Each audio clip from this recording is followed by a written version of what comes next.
ஏய் மாப்பிள்ள இவ்வளவு நேரமா காட்டுல வேற ஆடு மேய்க்கிறது குச்சி கேட்டாங்கடா போய் குடுக்குண்டா சீக்கிரம் வாடா போலாம். என்ன மாப்பிள்ள ஒரு ஆட்டமா இருக்கு, ஏன் கவலையா இருக்கா? சொல்றேன் மாமா, செம்ம டிப்ரெஷன்ல இருக்க மாமா. என்ன பண்றதுன்னே எனக்கு ஒண்ணும் தெரியல மாமா. என்ன டிஃபரன்ஸ் இருந்தாலும் மாமாட்ட சொல்றா, எதா இருந்தாலும் பாத்துக்கலாம். அதெல்லாம் சொன்னா புரியாது மாமா, விடு.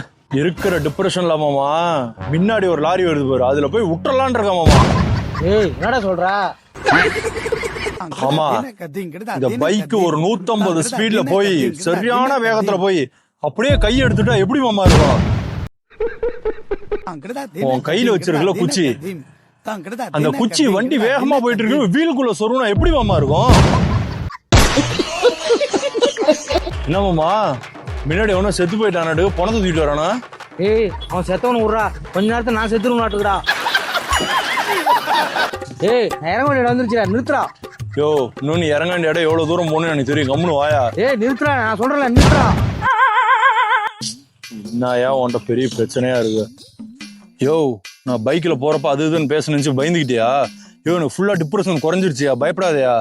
ஏய் உனக்கு ஃபுல்லா டிப்ரெஷன் இறங்கி போச்சு, எனக்கு ஃபுல்லா டிப்ரெஷன் ஏறி போச்சுடா. ஏய் வரதா இருந்தா நான் தான் வண்டி ஓட்டுவேன், நீ பின்னால உட்காந்துட்டு தான் வரணும். ஏன் மாமா வண்டி ஃபுல் ஸ்பீடா போயிட்டு இருக்கிறப்ப இப்படி இப்படி இப்படி இப்படின்னு ஆட்டம் என்ன மாமா பண்ணுவ? ஏய் இறங்கி போறேன்டா, செருப்பா அடிப்பேன் நான்.